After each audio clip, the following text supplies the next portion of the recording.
আমাৰ পেপাৰ প্লেটৰ ব্যৱসায়টো ইমান সুন্দৰকৈ আদৰি লোৱাৰ বাবে সকলোকে ধন্যবাদ জনাইছোঁ। বৰ্তমান আমি ইয়াৰ লগতে আৰম্ভ কৰিছোঁ ধূপৰ ব্যৱসায়।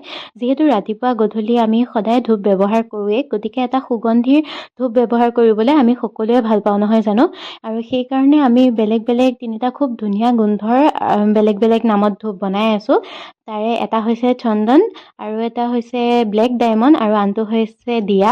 আৰু এই তিনিটা এতিয়ালৈকে আমাৰ পৰা যোনে যোনে ব্যৱহাৰ কৰিছে খুব ভাল পাইছে তেওঁলোকে গোন্ধটো, আৰু লগতে কোৱালিটিটো খুব ভাল বুলি কৈছে। গতিকে আপোনালোকক লাগিলে যোগাযোগ কৰিব।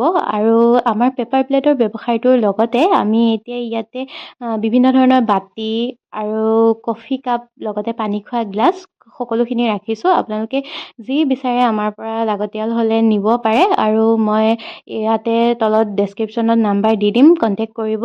আৰু লগতে ওচৰৰ পাজৰৰ সকলোকে ধন্যবাদ ইমান ধুনীয়াকৈ প্ৰথমৰ পৰা আদৰি লোৱাৰ বাবে। ধন্যবাদ।